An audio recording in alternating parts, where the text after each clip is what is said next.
There is a version of you, bold, free, powerful, waiting on the other side of surrender. But first, you have to drop the weight you were never meant to carry.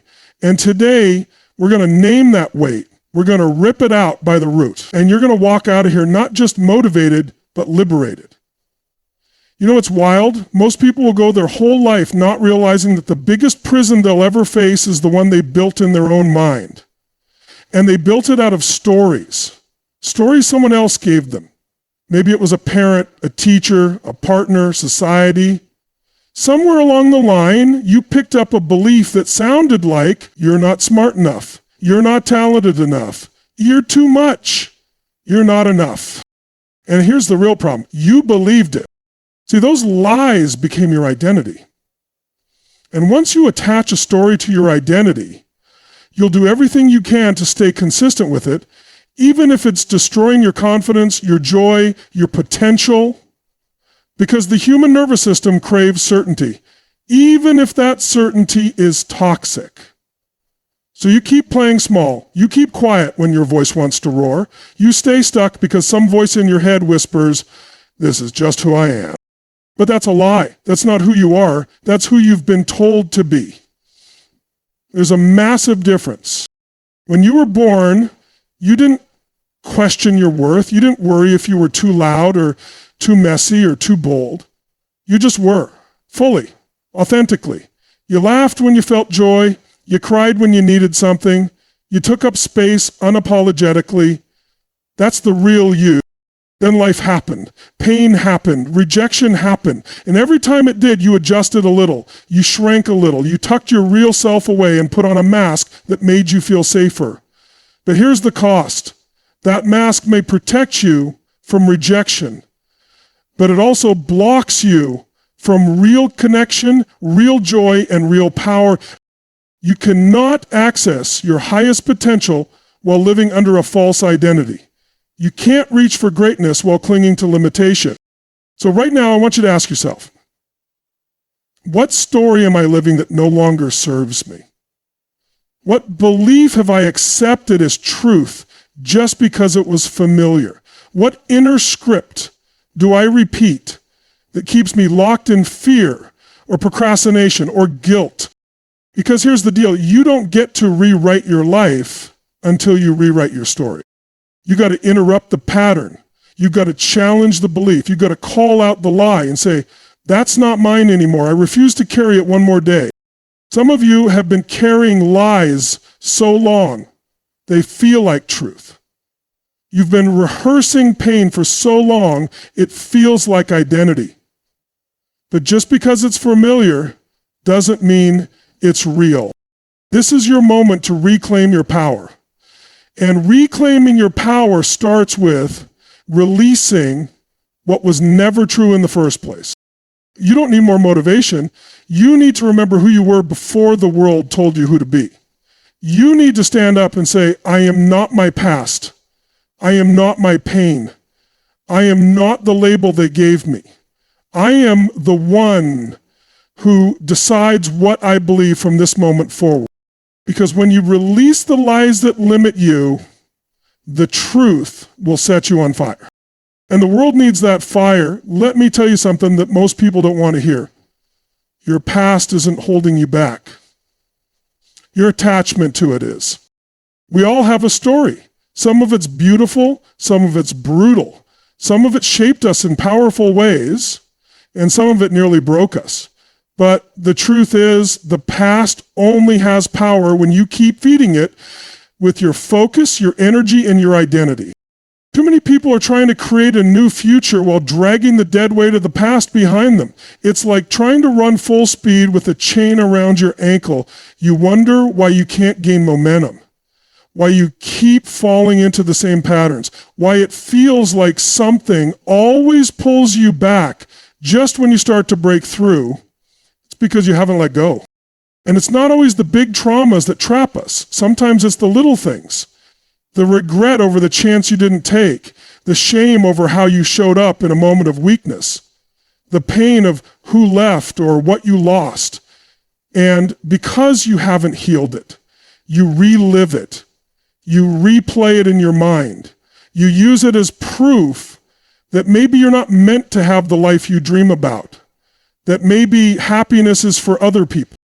But listen, your past is not your sentence. It's a chapter. It's a lesson. And if you don't let it teach you, it will haunt you. But if you lean into it, if you feel it, face it, and then let it go, it will fuel you. The problem is most people don't want to feel it. They want to bury it, numb it, or run from it. But what you resist only gets louder.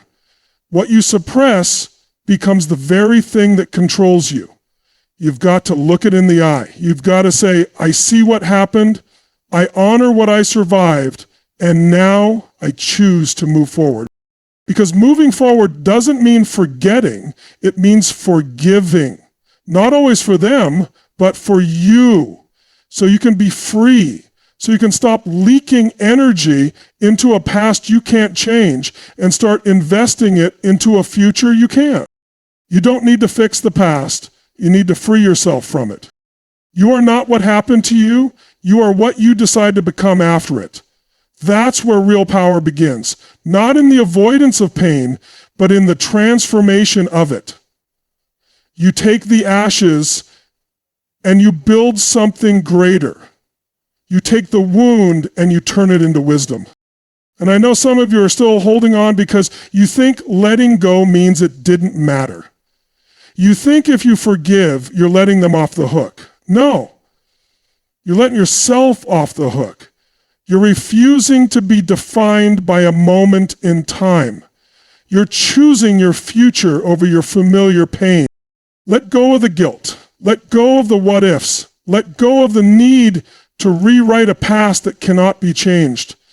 The real question is, what are you going to do with the time you have left? Because every minute you spend dwelling on the past is a minute you're stealing from your destiny. Let it go, let it burn, and watch what rises from the ashes. Let me ask you something real. How much of your energy right now is going into trying to control everything around you? The timing, the outcome, what people think, what they say, whether or not they approve. You're constantly scanning, planning, adjusting, trying to make sure nothing goes wrong, trying to hold it all together. And underneath all that control, fear, because that's what control really is. It's fear dressed up as strategy. It's fear saying, if I can just manage every variable, then maybe I won't get hurt. Maybe I won't fail. Maybe I won't be disappointed again. But let me tell you the truth. The more you try to control life, the more you cut yourself off from the flow of it. And nothing extraordinary happens in a controlled environment. You weren't built for safety. You were built for growth. And growth doesn't happen in certainty. It happens in surrender. Now I know surrender sounds like weakness to some people. It sounds like giving up, but it's the opposite. Real surrender is strength. It's the willingness to trust that something greater is guiding you. It's choosing alignment over anxiety. It's saying, I don't need all the answers right now. I just need to take the next right step and trust that the path will reveal itself. See, when you're obsessed with control, you start to squeeze the life out of your dreams. You micromanage your own evolution. You try to force the how, the when, the who, but life doesn't respond to force. It responds to faith.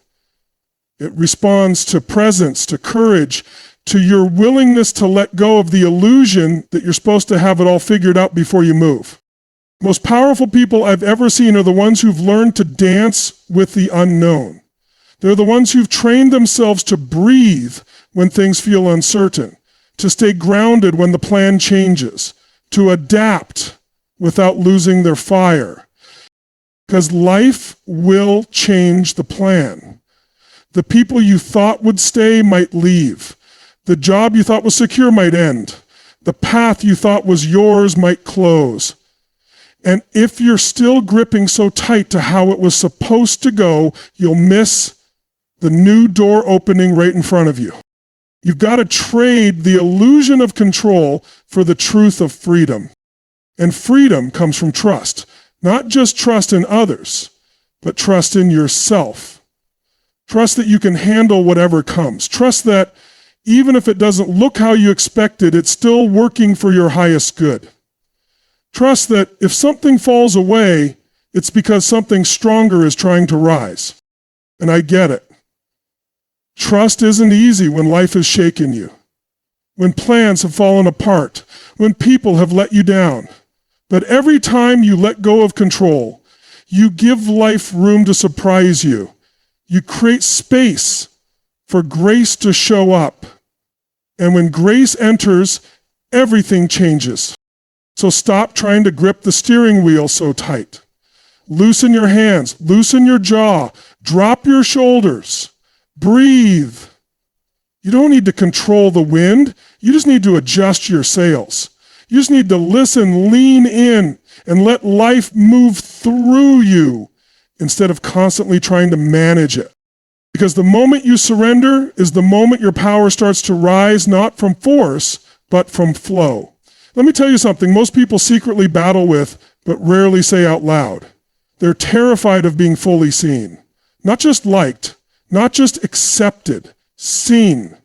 Because being seen means being vulnerable, it means showing up raw, real, unfiltered, and risking rejection. And for so many people, that risk feels too big. So what do?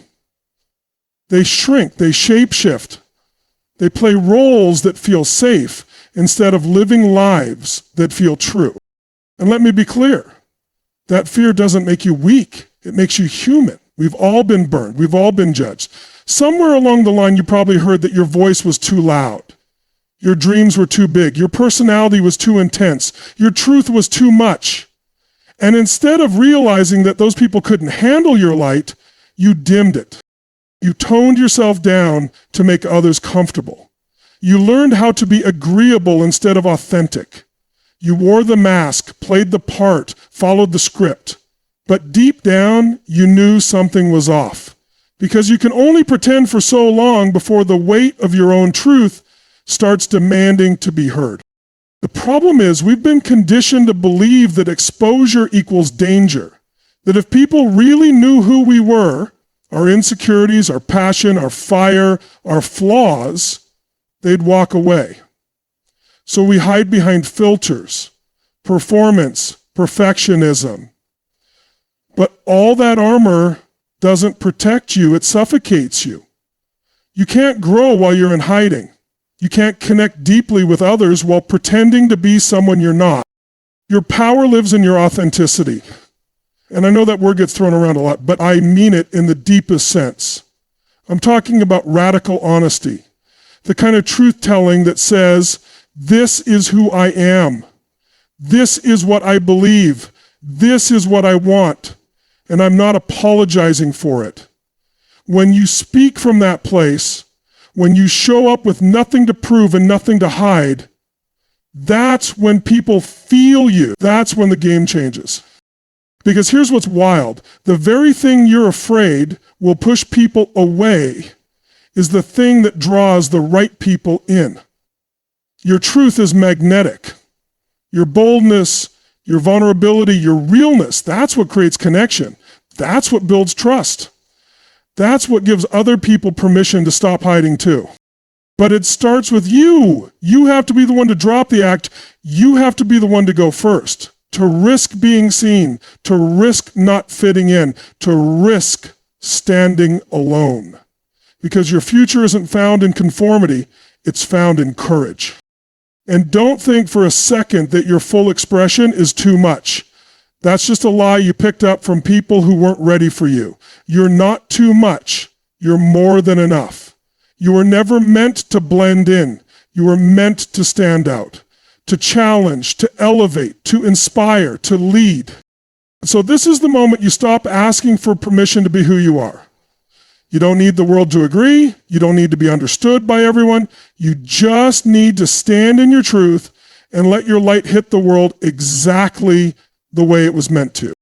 Because when you release the fear of being seen, what's left is something unshakable: freedom.